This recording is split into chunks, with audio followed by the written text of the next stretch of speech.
gwe mulungi akyasinze akyekumidde ku Royal FM amanya n'eddoboozi nze Hassan Wasswa nduggamu programu yaffe ennungi ennyo gye tumanyi ng'obulungi emboozi mu mboozi bwe tutunuulira ebifa mu ggwanga era nga twagala tubatuuseeko ebintu ebifa mu ggwanga okwetooloola olunaku lwa leero nga olunaku lw'eggulo twalulabyeko omukulembeze w'eggwanga His Excellency Yoweri Kaguta Museveni yavuddeyo kaawe emabegako ku ssaawa z'abadde ndowooza nga 8:9 awo nga ayogerako eri eggwanga n'avaayo n'ayogera ku kitu ky'emisolo n'agamba nti emisolo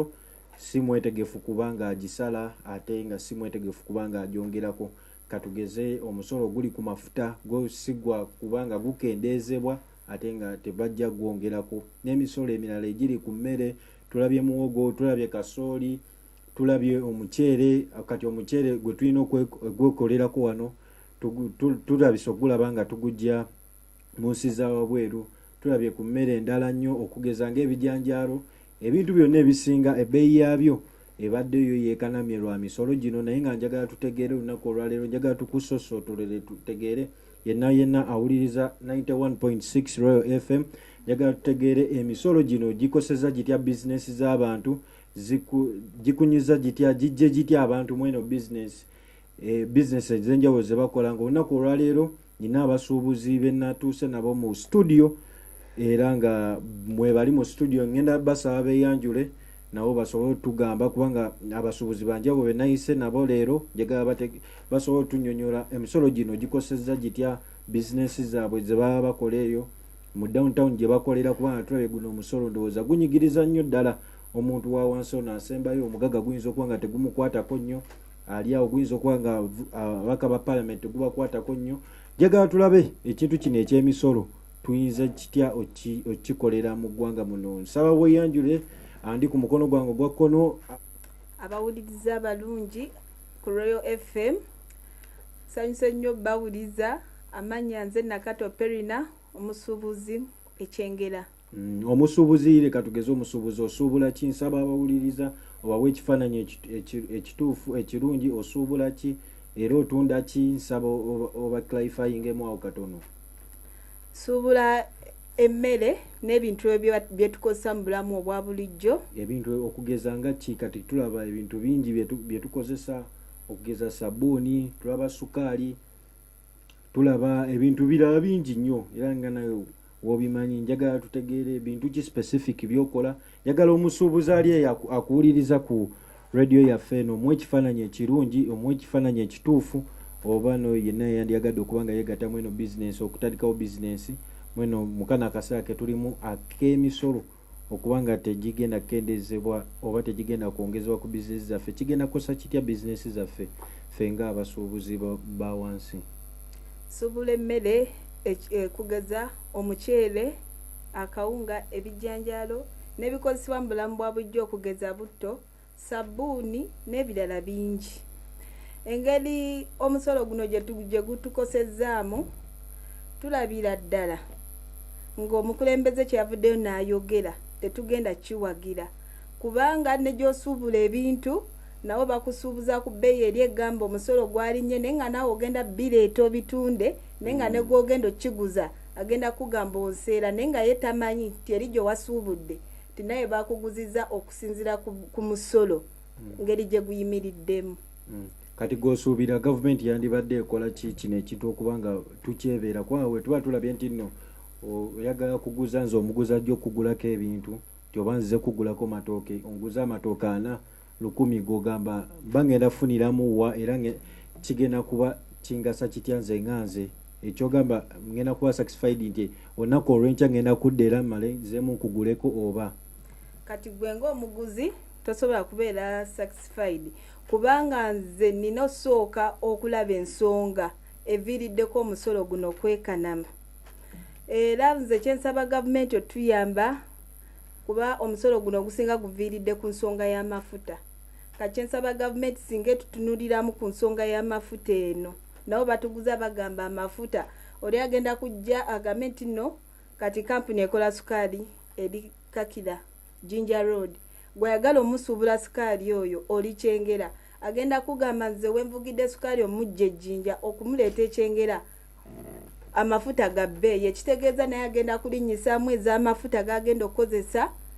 okakananga naye gwagenda okuguza sente zakwongeddemu naawe ogenda kwongeramu ku byakusuubudde olyoka oguze ani onaabikozesa mu bulamu obwa bulijjo. Kati kwegamba nti akasawo kakakira kano wetuba tukalaba nti akasawo kakakira kano wetuba ngenze ejjinja ku kampuni akasawo kakakira kano kaba ka bbeeyi ntono nnyo leka tugeze akasawo 50 kilograms kali mu mitwalo nga 8 ku 15 kwegamba goba okagirayo kwezo sente ng'oli musuubuzi n'okagirayo ku mitwalo 10 nojja eno oba ogenda kaleeta ya sente mmeka kubanga kati goba ogenda kasuubuliza ku sente mmeka oba n'oyo kilo oba ogenda gitunda mmeka kuba wetuba tulabyemu kilo 55 nga kilo ziri 55 ng'otunda kilo emu ng'ogitunda 15 ku kakaaga njagala tutegere omulabi omuwulize omuwe ekifaananyi ekirungi kubanga kilo wetuba tulaba nti nno kilo 5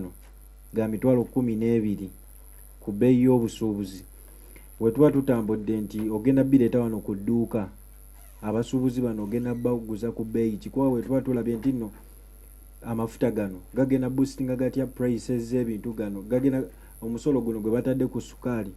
oba gwe batadde ku mafuta gugenda kukosa gutya bizinesi yo gwe ng'omuntu. Kati ogambye ku kigambo ky'ogenda n'obyesuubulira eri ku kampuni entuufu naye era balamu nti ogenda kugenda obisuubule naye era ogenda bireetera ku ki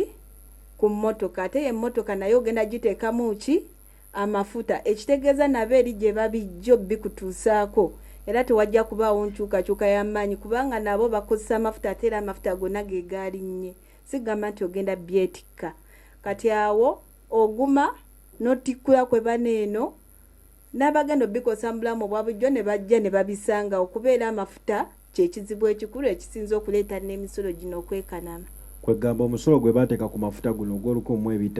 gwe gwongeza gana amafuta okubanga oba gwe gwongeza ebintu bya bizinesi ebimu emiwendo gy'ebintu ebimu okubanga gyambuka kuba oba oyogedde nti nno amatooke oba oyogedde nti abasuubuzi oba abalimi ababeereyo mu kyalo leka tugeze nti amatooke ngenda gajja nakasero abasuubuzi abalimi gye bali bangi ettooke lyenkoto oyinza oddifunira ndowooza nga ku 12,000 ku 15,000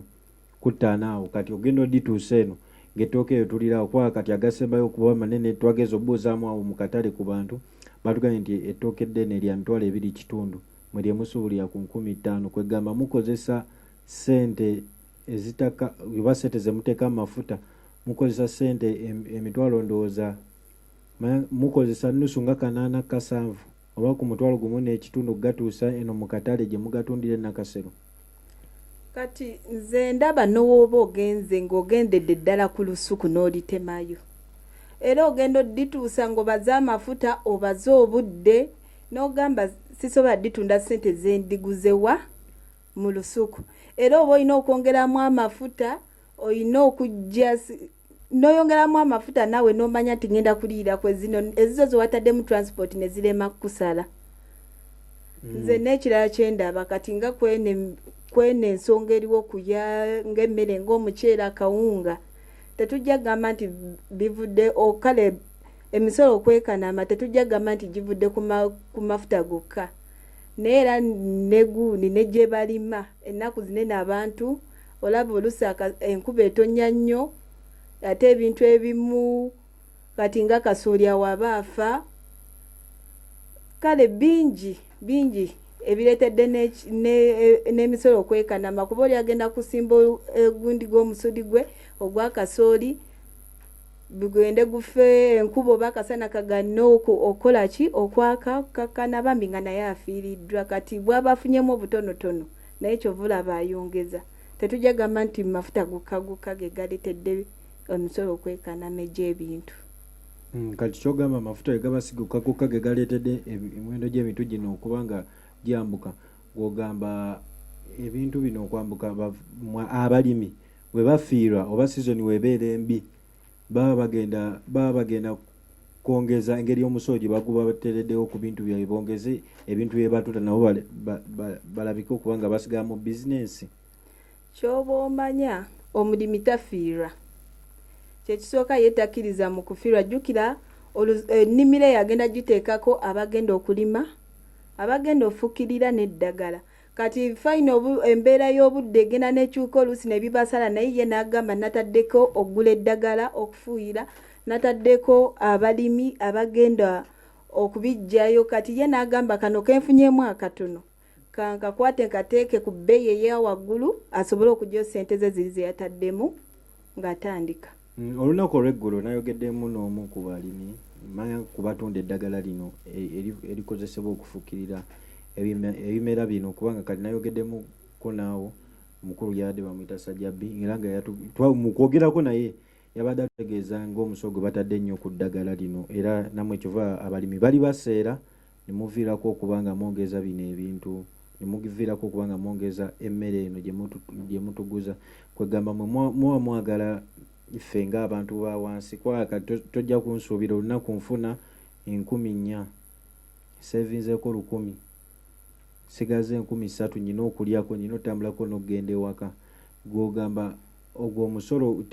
muba temuguziza ku ffe ba final users oba ba end users ba consumer kubanga oba ngamba nti no gwe nawe wejjako eyo burden gwe ng'omulimi ti wejjeeko omusolo gukuteereddwako burden ogitadde ku nze bakuteekako ekikumi ekyakasooli buli kiro yakasooli nti omusolo bakuteekako 10 gwe nodda ate n'omala n'oguteeka ku nze 10 ekyo oba kiro obadde ojinguza 1,800 nojja n'ojinguza 1,900 oba 2,000 gw'osuubira kino burden ey'omusolo muba temugitadde ku ffe ba end users ate nga tulaba tusasula VAT value added tax mwekyogamba mwe temugisasula kuba ate wemba ndabye mba nkitunuulidde obulungi bwe nti mwe mubanga abakutte burden yammwe mwe ng'abasuubuzi ne mugiteeka ate ku ffe ba consumer ba final users ba final consumer abaliya abakozesa ebintu byammwe ogwo burden yonna ne mugituteeka kugamba tekigenda kubanga kituleetera okubanga twemulugunya tekigenda kugugunga abantu bano kubanga wonna amuguza nti amatooka 10,000 alina family alina omwana ow'okulabirira alina omukazi gwe bujja omuguze nga yafunye 10 nnyo olunaku kwakati tulaba bulimu abasitula emmere abakola ki gw'ogamba burden gye mututaddeko tegenda tuleetera kubanga twekyawa tujje tubabbe bubbi tutandike kubba anti naffe n'abalimi omusango si gwabwe kubanga nabo gye bagenda okugula eddagala eryo gye bagenda okugula ensigo ezo bagenda bateekako omusolo nga bagula ensigo ezo kati nabo omusango si gwabwe nabo balina kukola kulaba nti bajjayo nabo ekyabwe era ne banene abagenda obigula bajja bitegera bamanye nti omusango si gwabwe omusango gwaki gwa gavumenti eba yateekawo omusolo ogwo ate ng'eganya ogukola ki ogussa kati awo era ffenna tuba tujja kukosebwa agenda okikozesa nawe agenda okirima ate nga ffenna tuba tulina okubeera nakyo mu bulamu obwa bulijjo. Gwe tuba tutunuulidde guno omusolo gw'olowooza guno omusolo gwetaaga kukolebwa gutya kubanga we tuba tulabye nti abantu ffe ba final users titugula ebintu nga bya bbeeyi olw'omusolo ogamba waki gavumenti yataddewo guno omusolo oba waki gavumenti si neetegefu oluvannyuma nga we nagambye nga tutandika nti omukulembeze w'eggwanga yagamba oba yagambye olunaku lw'eggulo nti no teri kusala ku musolo era teri gwongezaako gw'ogamba lwaki aba ayimpozinga guno omusolo omunene nnyo ku ffe ba final users oba ku ffe bannayuganda gwempa ensonga lwaki mpa opinion yo lwaki gavumenti yataddewo guno omusolo nga si neetegefu kubanga ng'egusalako. Nze ensonga yange esooka yino gavumenti erabika nga yo eyina amabanja kati ng'eba naatuggyako guno omusolo bajja kukakkanya kwaga amabanja n'ensonga ey'okubiri baleka bagenza oteekawo omusolo guneeno nga tebasoose kuyita mu bantu baabwe be bafuga kumanya nti abantu bali mu mbeera ki tono enamuteekawo guno omusolo abadde agula kiro ya kawunga we n'alinnya n'eyongeramu nusu 2 anasobola okuddamu ogigula gavumenti yasoose kukola research ku ekyo ekintu pozi n'ensonga ey'okusatu eri nti abakulu abali mu gavumenti tebaatudde kimala kati mulimu abatatuuka ku bantu ba bulijjo kulaba nti abantu baffe betukiikira bali mu mbeera ki we tunaateekawo guno omusolo ne guno banaasobola okugenda n'embeera enebeze. Webalire nnyo webalire ddala nga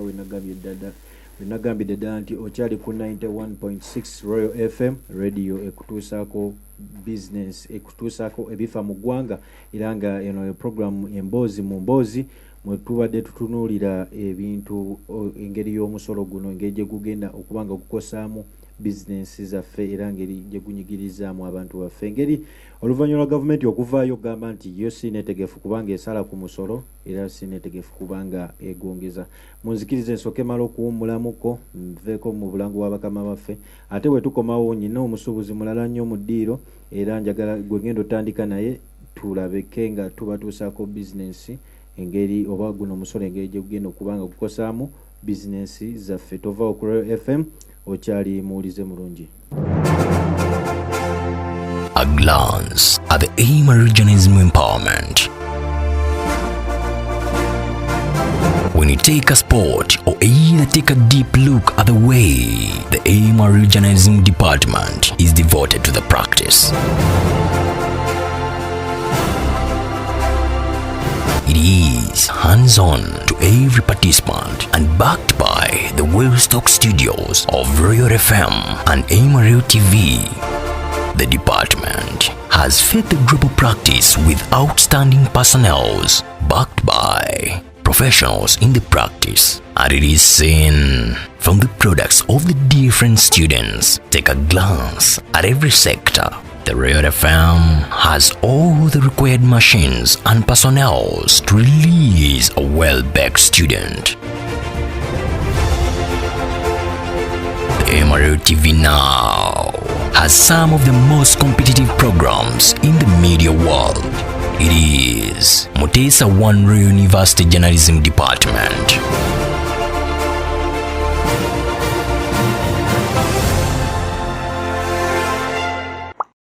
Kwekumira ku Royal FM 91.6 okubanga okyali muwulize mulungi weno radio yaffe ennungi nga program Emboozi mu Mboozi mwe tutunuulira ebifa mu ggwanga okutwaliza ewamu ng'omulamwa gw'olunaku olwaleero tubadde obanga tutunuulira ku emisolo gavumenti gye yavaayo negamba nti si bakusala ku gino misolo era si beetegefu kubanga bongeza ku gino emisolo. Nga we nagambye nti mu studio ndimu n'abasuubuzi ab'enjawulo ng'era nayise n'omusuubuzi omulala nga ye atunda bintu bya hardware ono batamanyi hardware ebintu ebizimbisibwa we tutunuulira nti semiti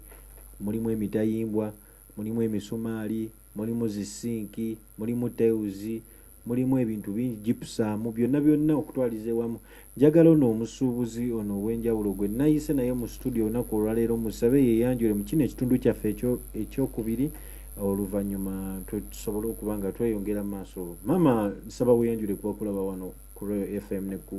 MRU TV. Abatuwuliriza ku Royal FM mukola kyamaanyi okwekumira ku Royal FM. Nange neebaza mukulu Hassan akyazizzaako ku Royal FM. Ng'era ndi musanyufu nnyo okutuukako ku radio kuno okubaako nange ekyenjogerako eri eggwanga. Mama we tuba tutunuulidde amanya Matilda Triasto nga mbeera Lukungiri nkola mu hardware. Lukungiri hardware yeri Lukungiri oba Lukungiri erinnya kubanga ebeera Lukungiri. Okay Lukungiri Twilia ogambye Twilia Matilda. Saba otegeeze abantu abakuuliza ku Royal FM kati business engeri gye baziteekako emisolo emingi guno omusolo omungi oguli ku business oba guleetedde ndowooza ne inflation eri mu ggwanga gwogamba gukosezza gutya ebintu business yo oba gukosezza gutya bakasitoma obeeyongedde mu guno omusolo okwambuka oba bakendedde. Saba otuwe ekifaananyi ekirungi omuwuliza omulungi asobole okuba nga akutegeera mu ludda olumu oba olulala. Nganze akolera mu hardware nti sigamba nti bintu byakulya bikozesebwa buli lunaku. Bintu newe oba tokikozesezza osobola okubaawo. Emisolo girinnye era abantu abamu beesonyidde ddala eby'okuzimba olw'ensonga nti seminti abadde ku bbeeyi eya wansi alinnyidde ddala. Ate nga tubadde tumujja mu nsi z'ebweru nga Dubai kati amafuta nago woba ng'ojja bintu oba bijje Kampala nga bituuse mu Uganda n'obijja e Kampala obituuse Olukungiri. Sente ziba nnyingi kuba n'ow'amafuta naye abayagala sente. We tuba tutunuulidde ggala amafuta engeri gakosaamu bizinensi zino ogedde ku kya sementi okuba nga ayambuka ebbeeyi Gwosuubira semiti ono yali wa ssente mmeka nga omusolo guno tegunaago kubateebwako? Semiti oyo yali njagala otuwa ekifaananyi, semiti ono yali wa ssente mmeka? Seminti nga tebannateekako omusolo yali w'esatu kwesatu kitundu esatu kanaana. Kati alinyidde ddala ali kwena kitundu ena kanaana ena kenda. Ate omuntu wajja n'omugamba nti seminti alinnya agamba kankite kasita si kyakulya nja kudda olulala oyo tadda. Kwegamba abantu tulina viira ddala ku bintu bya kuzimba. Era abasinga bagamba katubiveeko kasita si byakulya. Kakati ate semiti ono gwe tuba tuimportinze okuva wabweru obanga omusuubudde okuva wabweru ye wa ssente mmeka? Kuba twagala tugeraageranye semiti akoleddwa wano ne semiti gwe tujje wabweru ye ayimiridde atya? Seminti gwe tujja ebweru abeera ku bbeeyi ogenda omujja eri nga tebamusedde ng'oweno naye ate ogenda omutuusa mu Uganda ng'ebbeeyi yeeyongeddemu obungi olw'ensonga nti abantu ababitambuza okubijja eri oba olina obbasasula kasente ate n'olwo bijja mu Uganda n'obituusa gy'okolerera ziba ssente. Kati kwegamba semiti eno oba omugula okuva e Dubai oba mu mawanga amalala abawa ku bbeeyi mmeka? Ng'omuguze nga tomutuusiza eno ng'oguze buguzi atugasseko transport abanga ku mutwalo. Kati wengattako transport nengattako omusolo ojja oguyingiza omusolo guno kwegamba baba bateekako omusolo gw'amaanyi nnyo. Ngenda okumaliriza okuba nga ngulono semiti ng'omumaze omuleeta ku dduuka lyo wennyini musolo guba gwa ssente meka gwe babateekako? Omusolo kisinziira kati buli we tugenda kiba kisinziira muntu akuyambyeko bituusa gy'obeera. Tekiri awo nti buli lunaku ssente zigenda kuba zeezimu kikyuka buli woogenda ziba zikyuka. Kati kwegamba nti nno omuntu wemba nguze semiti wa mutwalo gumu nti nga muguze okuva wabweru n'atuuka wano ku booda n'osasula emisolo olina osasula konteyina emmotoka ya konteyina egenda obikutikira bijjaawo ku booda okubikutusiza ku dduuka okkakkana ng'omusolo gw'osasudde ku booda gusingira ddala omusolo omuntu abaguze eno. Kwegamba gino kisinziira ng'omusolo gw'osasudde kasawo akamu ogw'omutwalo gumu n'ekitundu gusingira ddala ebbeeyi gye waguze okuva wabweru. Era guba gusingira ddala oluusi tugamba n'okugamba ye lwaki tetubivaako ne tusuubula mu nsi yaffe lwakuba ate ebintu by'omu nsi yaffe tebiba birungi babirinyisa naye tebiba birungi osinziira ku byewa ku byebweru. Ensonga lwaki tuva ku by'omu nsi yaffe ne tulumba ebyebweru. Kwegamba Tororo sementi ne Hima sementi bo tebakoze kimala. Ono sementi gwe batuwa yatatutaganye na mutindo oba takwataganye na mutindo omutindo gwayo gukibulamu. Aba akwataganye sijja kugamba nti takwataganye kuba twali tumusubuddeko era abantu ne bamugula era abamu bajja ku hardware nga gwe baagala ng'oweeri tebakola ki tebamumanyi. Ne kati oba olina omumuteekawo n'oteekawo n'oweeri kati bano abakuguse mu by'okuzimba ajja nga gamba njagala gweri n'omugamba sementi nina waawa ninawo ettololo bikihima n'agamba njagala weeri bw'ona amuleeta nga nkomawo. Kati bano abatandika obutandisi ye gw'osanga gw'omuwa. Kwegamba kikalubiriza nnyo bizinensi yo ne kinyigiriza bizinensi okumatiza kasitoma kugulako nti sementi ono wemba mugula nti sementi ono abawa ssente bweziti gwe okwagala ofunamu. Kwegamba njaga owa ekifaananyi ekirungi eri atuwuliriza wano ku Royal FM nti sementi ono sementi kyasinga obulungi gwe bakoledde muno mu Uganda n'oweeyo wabweru. Gwe bakoledde muno mu Uganda mulungi naye ate oweeri asingako era asingira ddala. Yadde eno nga nsi yange naye nja kugamba nti oweeri asingako. Kwegamba kye kintu kyogedde kubanga oyagala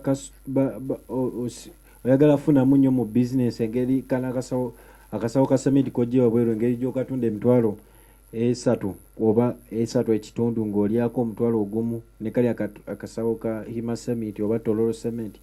k'olyako emitwalo oba 2,000 oba 3,000 olw'omusolo. Kugamba kye tokyogedde kubanga oyagala kubanga osigala mu bizinesi kubanga bizinesi okyagirimu okyagiddukanya. Ki ekikuleetedde okubanga ogamba nti sementi ono we Uganda tatutaganye na mutindo era nga we tuba tulabye nti no sementi ono tumukozesezza nnyo okubanga tuzimba oba tusitula ebizimbe ebyenjawulo wano mu Uganda era ddala oba otunuulidde ekibuga Kampala sementi oyo gwe tubadde tusinza okujjumbira. Tokyogedde kubanga osigala mu bizinesi olw'emisolo oba okyogedde kubanga out of experience oyinza okuba nga oluddemu eyo business? Niyinza okugamba nti ndudde mu business naye ng'ekituufu sementi weeri y'aba asinga. Kwegamba weeri y'aba asinga sementi. Kale njagala okubuuza gwe nga omuntu agira aluddemu ono sementi nti ebintu gw'ogamba ki ekiviiriddeko ebizimbe okuba nga bigwa mu ggwanga? Kubanga bwe tuba tutunuulidde nti ebizimbe bino bigwa lwa nsonga oba aba inginiya biba bizimbisibwa mmwe nga mmwe kwa kati bwe tuba tutunuulidde emitayimbwa nti emitayimbwa batandise kwa UNBS yatandika okukola ekikwekweto kyayo okubanga ekeberera gino emitayimbwa egitatuukiridde na mutindo ng'egijjajjamu. Kwegamba mmwe nga mmwe mukikoledde mutya okuba nga mwewonya kino ekintu emisolo gye gibaleetedde okuleeta emitayimbwa egitatedde na mutindo oba? Kati ekintu ky'emisolo ekyo siga osose n'oyogera ku nsonga ekivuddeko ebizimbe okugwa kiba mu ngeri bbiri. Inginiya ayinza okuba nga munafunafu, waliwo abajingirire, ali eyo inginiya simuvuma. Oyo omujingirire mulabira ku ki? Aba teyabisoma ye ng'afa ssente n'awulira nti omugagga gundi yategese okuzimba wali ekizimbe. Jjukira n'abagagga abamu tebabimanyi, n'agamba kanfuneyo inginiya nga gyamwegattako naye nga nekyakola takimanyi. Ayinza okugenda nga ku YouTube n'abigoberera ng'afa ssente kukakana ng'ekizimbe ky'omuntu kimaze ozimbibwa ne kiyiika. Ensonga endala nze kanjogere ku nsonga y'ebizimbe ebyo kukola ki okugwa. Yenyabo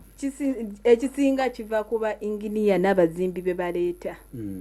Kubanga inginiya oyo bajja muwa ssente za material agende agambe omugagga amugambe nze njagala kuzimbisa ebbulooka ly'ebbumba. Kati engeri gy'anaalaba nti omugagga ayinza okulwawo okujja okulambula sayiti ye n'agenda n'agula ebbulooka lye bakubye awo mu ttaka ly'atayagala okakana azimbye ng'oli yabala nti wagenda okuzimba eyinza okuba ntobazi lino lye lijja okusobola okunyweza ekisenge ekyo. Naye n'agamba ono mugagga nedda lwakuba ayagala okufunako ssente okakana akosezza ebitatukanye na mutindo aba amalayo ekizimbe nga kiyiika kiggwa naye nnyini kizimbe ye nga yamanyi kyeyamugamba okola kyakola. Kati kwegamba omuzimbi yenna obanga nayagadde okuba nga njagala okuba nga nzimba ekizimbe kwegamba mwebadde mujejjeeko kati lwaki muba mutunda bino ebintu ebiba nga tebituuse na mutindo ne mutunda omutayimbwa guno nga si mulungi kubanga guzimbisibwa? Si kubeera nti nno kale bitatuganye na mutindo naye ekizibu kiri bwe kiti nga womanyi kati waliyo entobazi n'olukalu, waliyo matiriyo nga bagamba eno ejja kusobola okuyimirirawo mu ntobazi, waliyo matiriyo ng'egamba eno gye tesobola kuyimirirawo mu ntobazi. Naye n'osanga inginiya lwakuba ayagala okufuna kasente n'agamba byonna bye bimu bikola omulimu gwe gumu naye nga yeerabidde nti eri ntobazi byangwa mangu okuggwamu amaanyi ku lukalu amaanyi gabeerako kakana ng'aguze ebintu ye naye ng'afa ssente. Okay, kale nyabo tweyanza nnyo nyabo era tweyanzidde ddala nga mu bigambo ebisembayo ndowooza ngenda tandika naawe Nakato mukyala Nakato otubuulire mu bigambo ebisembayo ogamba gavumenti ki kyeyandibadde ekola kuba guno omusolo ki kyeyandibadde ekolera guno omusolo okuba nga gugukka wansi oba nga ofa omuntu wa wansi takosebwa? Nze kye nandisabye gavumenti kyeba ekola oba kye nandigambye kyeba ekola ku kintu ky'omusolo kino nze ngamba omusolo guno eno n'ekirala bwe gusinga okuva ebintu ebisinga baagala nnyo bimportinga nga babijje mu nsi zineighbor ate nga naffe waneeno tulina abasobola obbikola naye singa bagamba ne wano katteekewo abasobola obbikola tubawe buli kimu ekikozesebwa awo omusolo gusobola okukendera kuba omanya kino ngenda kijja muno bakikoze muno ng'omanya oteekamu just transport mutono okijja gye bakikoledde paka woogenda okikozeseza kino kijja kendeezaako. Naye ekitali ekyo mpozi n'ekya gavumenti yandisoose neetunulamu mu nfuna yaayo n'enfulumya yaayo awo neryoka edda ku nsonga y'emisolo negamba nti bwe tuba tufuna bwe tuti ng'enfuna yaffe simbi katukendeeze ku musolo naye weba tufuna bwe tuti ne bagwongeza nze kyensaba esooke gavumenti nga yo yeetunulemu ku nyingiza bigambo ebyandisembyeyo tumirayo omu babiri mbigambo abakuuliza ku Royal FM tugende ku mulala. Tumira abasuubuzi bannange bonna ab'omu katale k'ekyengera, tumira ne bakasitoma bange bonna sigadde nze Nakato Perina, mwebale nnyo mwebale ddala. Okay, nga nzize ku mukyalo owokubiri nsaba nawe mbigambo ebyandisembyeyo gavumenti kiki eyandibadde ekola okubanga guno omusolo gukwatwako nga nawe mbigambo ebyandisembyeyo kubakuuliza ku Royal FM. Nze ngamba gavumenti yaffe neya Uganda tuwulira nti bagamba erina amabanja mangi kye balina okukola balina okwekwatakwata beesonde begattirire basasula amabanja ago kubanga iffe tukosebwa si be bakosebwa bo balina buli kimu naye ffe abantu bwa wansi tukakkana ffe tukosezeddwa nga tusasula amabanja gaabwe ate bo ge balina osasula era nga nsaba batuule bakkaanye bateese ekintu ekyo kiggwewo embeera edde nga we yali. Tumirayo omu babiri. Tumira ku Dr. Ngora asomesa ku Muteesa. Tumirako ne Joani Christine Hudu egamba bangi ne bakasitoma bange bonna batumidde bamaayi. Okay, mwebale kubanga mukkiriza invitation yange y'olunaku olwaleero okubanga bayise nga mu abasuubuzi ab'enjawulo okubanga tudiscussinga mwene ensonga saamasonga eri ku misolo oluvannyuma lwa gavumenti okugamba nti nno sineetegefu kubanga esala ku misolo gino era nga sineetegefu kubanga eyongeza emisolo gino nga we nagambye ku programu Emboozi mu Mboozi mwetugirayo Emboozi mu Mboozi mwetugirayo programu oba ne tujjayo ebintu ebifa ku bantu ebiruma abantu ebikosezza abantu mu bizinesi zaabwe ne tubikuba ku mmeeza ne tulekera abantu basobola okubanga tubinyumyako n'abantu ab'enjawulo